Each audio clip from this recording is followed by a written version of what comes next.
وقت میرے ہاتھ میں یہ شورما ہے کہ آپ بھی کھاتے ہیں، شورما کھاتے ہوں گے آپ بھی، اور میں بھی کھاتا ہوں، مجھے بھی پسند ہے. لیکن ایک یہاں مسئلہ بتانا چاہوں گا، جب کبھی آپ شورما کھائیں تو اس چیز کا خاص خیال رکھیں کہ آپ اسی کی دکان سے لیں جو ہمارا سنی بھائی، ورنہ یہاں وہاں سے کہیں سے بھی اگر آپ نے کھایا تو پھر یاد رکھیے کہ وہ پیٹ میں جائے گا، اور اگر وہ ذبح حلال نہیں ہوا یا بنانے والا تو پھر مسئلہ ہوگا. تو اس میں آپ خاص خیال رکھیں. ویڈیو کو دیکھ کے لائک اور شیئر کریں.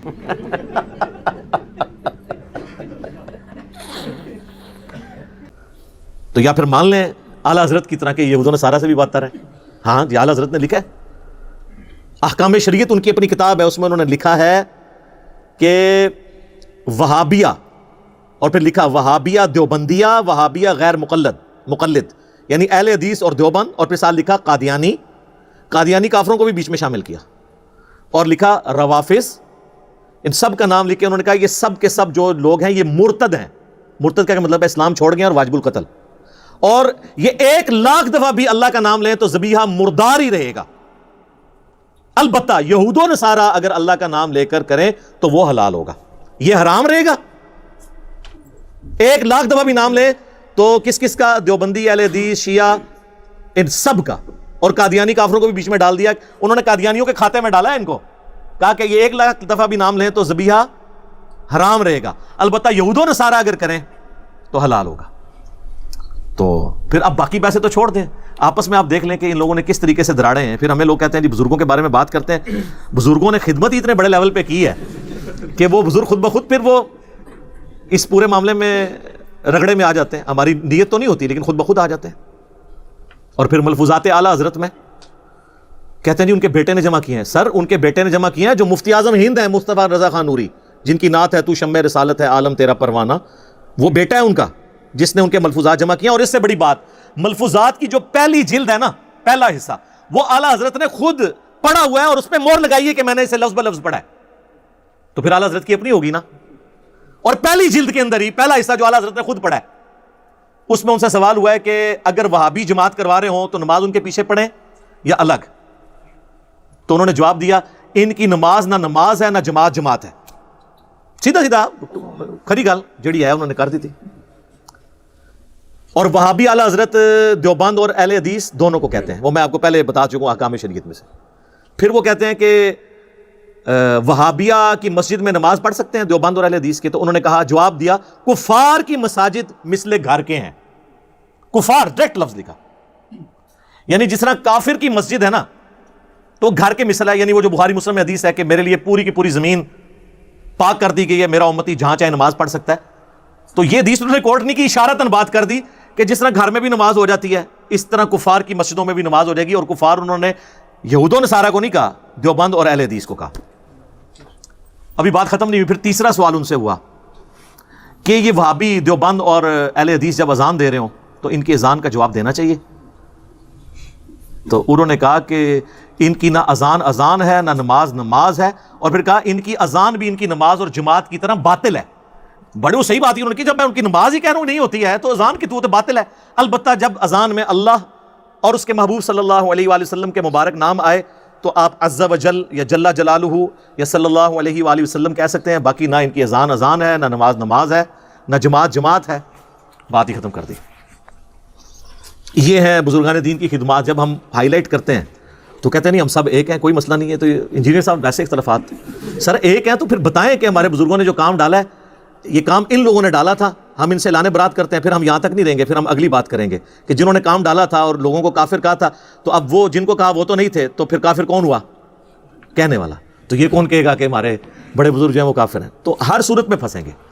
اور یہ میں بار بار اس لیے باتیں ہائی لائٹ کرتا ہوں تاکہ آپ کو پتہ چلے کہ وہ جو ہمارے پچھلے دنوں ہمارے ایک بابا جی جو فوت ہو گئے ہیں، اللہ تعالیٰ ان کی غلطیوں سے درگزر کرے، تو وہ انہوں نے مرنے سے کچھ عرصہ پہلے ہی 9 نومبر 2020 کو انہوں نے بادشاہی مسجد جو دیوبندیوں کے پاس ہے اس کے باہر مزار اقبال کے اوپر تقریر کرتے ہوئے جب مغرب کی اذانیں شروع ہوئیں تو انہوں نے کہا چلو جی اٹھو جی، انہیں دی کیڑی گل ہے، یہ تو سوراں دے سور نے یعنی ان کی اذان تو اذان ہے ہی نہیں ہے.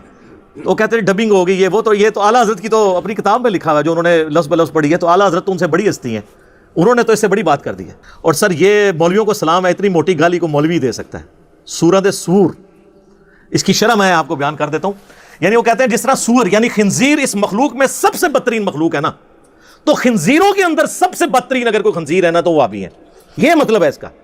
اے وابیاں نو چھوڑ دو، انہاں دی کیڑی گل ہے، یہ تے سوراں دے سور نے، سوراں وچ سورے نے. یہ انہوں نے کہا ہے، اور مرتے دم تک سلام ہے، انہوں نے رجوع نہیں کیا.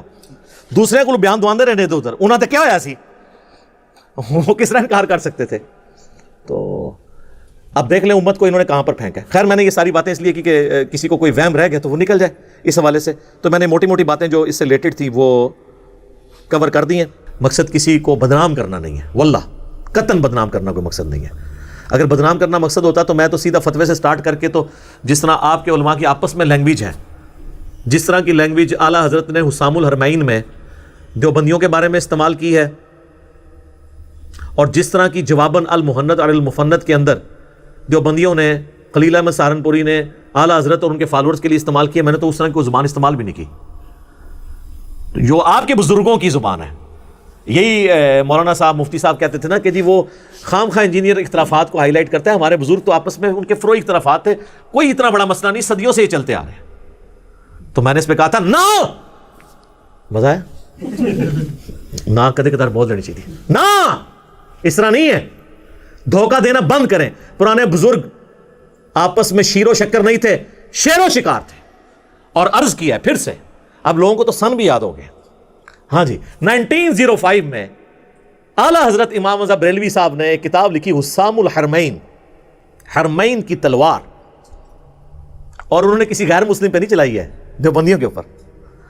اس میں انہوں نے 4 علماء دیوبند اور 5ویں غلام احمد قادیانی دجال کے اوپر کفر کا فتویٰ لگایا، اور بات کو کنکلوڈ کرتے ہوئے انہوں نے لکھا کہ یہ تمام علماء اور ان کے ماننے والے اور ان کے کفر میں شک کرنے والے بھی کافر ہیں، اس پہ اجماع ہے، یہ بالاجماع مرتد ہیں.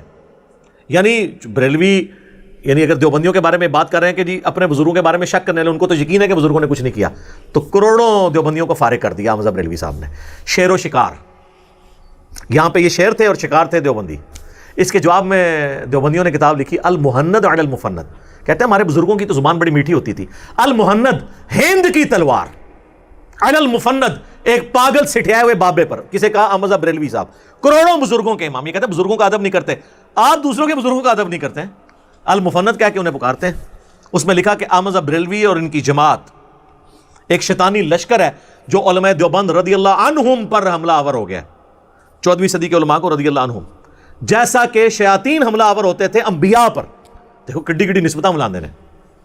اور یہ صرف ان کا آپس کا مسئلہ نہیں ہے. المحند میں انہوں نے آگے چل کر اہل حدیث کے بارے میں لکھا ہے کہ یہ وہابی جو ہیں محمد بن وہاب صاحب اور ان کے فالورز، یہ خوارج کی ایک جماعت ہے.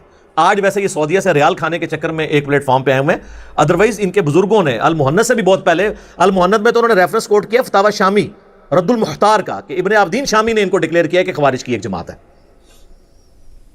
تو خارجی کہتے ہیں، اہل حدیث کو بھی خارجی، بریلویوں کو بھی فارغ، سب ایک دوسرے کو فارغ. اور لوگ کہتے ہیں جی انجینئر آ کے اختلافات کو بھڑکاتا ہے. سر میں نے کہاں سے بھڑکایا؟ یہ تو سب کچھ آپ کے بزرگ کر کے گئے ہیں. پھر کہتے ہیں گندی مکھی ہے گند پہ بیٹھتی ہے. ہاں مجھے انہوں نے کہا گندی مکھی ہے اور مکھی گند پہ بیٹھتی ہے. میں تیار ہوں جناب، بس صرف یہ بھی سال بتا دیں یہ گند پھیلایا کس نے تھا. آپ پورا جملہ کریں کہ انجینئر صاحب وہ گندی مکھی ہیں جو ہمارے بزرگ جن کو ہم رضی اللہ عنہم کہتے ہیں ان کے گند کو صاف کر رہی ہے.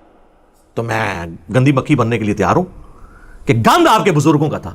تو جب آپ کے بزرگوں کا گند میں صاف کر رہا ہوں تو پھر بزرگ کسے ماننا چاہیے؟ جو گند کر کے گیا یا جو صفائی کر رہا ہے؟ مجدد نہ مانیے گا مجھے، نہ یہ کام نہیں کرنا. تو ہم یہ چیزیں ہائی لائٹ اس لیے کرتے ہیں کہ جب تک بابوں سے دستبردار نہیں ہوتے نا اور کتابوں کے ساتھ نہیں جوڑتے، اور صرف ان بابوں سے جڑیں جو کتابوں کو حق مانتے ہوں، جن کتابوں کی بنیاد پہ انہوں نے عزت اویل کی تھی. کہتے ہیں یہ بزرگوں 1400 سال میں اور کسی کو دین سمجھ نہیں آیا. یہ کب ہم نے کہا ہے؟ ہم نے کہا 1400 سال سے جو دین آپ بتا رہے تھے نا کتابوں میں، وہ جو آپ کو کتابیں دیتے رہے نا وہ خود بھی اس پہ عمل نہیں کرتے تھے. کہتے ہیں بزرگوں کی نسبت سے کتابیں آپ تک پہنچی ہیں. تو ان کے بزرگوں نے چٹ گئے. تو سب تو پہلے تو میں پرنٹنگ پریس والوں کو چاٹوں گا نا، جن کی پرنٹنگ پریس پہ یہ قرآن اور بخاری مسلم چھپے ہوئے، وہ تو ہیں غیر مسلم گورے. کہیں گے نہیں وہ ٹرانسفر کیا انہوں نے، آپ نے دیکھنا کتاب کے اندر کیا لکھا ہوا ہے. تو سر آپ کے بابوں نے بھی ٹرانسفر کیا ہے، اگر وہ خود اس پہ عمل نہیں کرتے رہے، اور خود آپ یہ مانتے ہیں کہ بریلویوں کے بزرگ جو ہیں وہ قرآن و سنت پہ نہیں چلتے رہے، اور بریلوی آپ کے بزرگوں کے بارے میں مانتے ہیں کہ وہ قرآن و سنت پہ نہیں چلتے رہے، اسی طرح ہے نا. تو جب اسی بات کو میں کمبائنڈ فارم میں کر دیتا ہوں تو مجھے کس چیز کی گالیاں؟ 99 قتل تو تسی بھی کیتے رہے, 99 قتل تو آپ نے بھی کیا نا, اپنے سوا ہر ایک کو کہا نا گمراہ. میں نے کہہ دیا آپ کے بزرگوں نے بھی یہ گمراہیاں پھیلائی ہیں, تو میں نے ایک ہی کر کے سینچری پوری کی ہے, تو میں مجرم ہو گیا ہوں. یہ تمام مکاتب فکر کے علماء اپنے علماء کی میٹنگ کال کر کے ہمیں ریٹرن میں فتویٰ دیں کہ یہ ایک دوسرے کو مسلمان سمجھتے ہیں. میں بار بار کہہ رہا ہوں یہ اپنے آپ کو مسلمان ایک دوسرے کو نہیں سمجھتے, خود اپنے آپ کو جنتی فرقہ اور مسلمان سمجھتے ہیں. کئی علماء نے جرأت کیا نہیں ہم سمجھتے ہیں جی. میں نے کہا نہیں اس طرح نہیں, آپ کو طریقہ بتاتے ہیں, وہی فقہ حنفی کا ہیلے والا طریقہ, کہ آپ یہ لکھ کے دیں کہ ہمارے سوا جتنے مکاتب فکر ہیں, یعنی بریلوی بھی لکھیں کہ دیوبندی, اہل حدیث, شیعہ, یہ سارے فرقے جن جن عقیدوں پہ قائم ہیں, انہی عقیدوں کے ساتھ موت اگر ان کو آئی تو آخرت میں ایک نہ ایک دن اپنا عذاب بھگت کے جنت میں چلے جائیں گے. اون لو کوئی مولوی لکھ کے دیں. اور میرے پاس ایک دیوبندی مفتی صاحب آئے جو ویڈیو سن کے انورٹڈ کامہ میں گمراہ ہو چکے ہیں. مجھے کہنے لگے کہ علی بھائی میں مسلمان تو لکھوا دوں گا, لیکن یہ دوسری شرط جو ہے نا آپ کی, میں نے کہا اسی سے تو پکڑا جاتا ہے. ویسے تو سارے کہہ دیں گے مسلمان, وہ تو جماعت المسلمین والے بھی آپ کو لکھ دیں گے مسلمان, ہاں, لیکن کہ مسلم کہیں گے نہیں آپ مسلم نہیں ہیں, مسلمان ہیں. چونکہ وہ مسلمان لفظ کو نہیں صحیح سمجھتے تو کہتے ہیں ہاں مسلمان ہے. کہیں مسلم کہتے ہیں نہیں آپ مسلم نہیں ہیں, تو وہ کافر کے ایکویلنٹ انہوں نے مسلمان لفظ رکھا ہوا ہے. تو اس قسم کا یہ بھی کر, تو ان کے جو خوشنما چہروں کے اوپر ایک بیک اپ ہوا تھا نا خوشنمائی والا, گرم تولیہ پھیر کے میں نے اتار دیا کہ یہ کوئی ایک دوسرے کو مسلمان نہیں سمجھتے. اور اگر یہ آج سمجھنا شروع ہو گیا تو پہلے یہ پھر ڈکلیئر کریں کہ حسام الحرمین اور المہند اور المفند کے اندر ہمارے بزرگ جو ایک دوسرے کو لکھ کے گئے ہیں نا, ان پہ کیا فتوے لگتے ہیں. بس اس سے زیادہ مجھے اس پہ کوئی کہنے کی ضرورت نہیں ہے. ٹھیک ہوگا جی.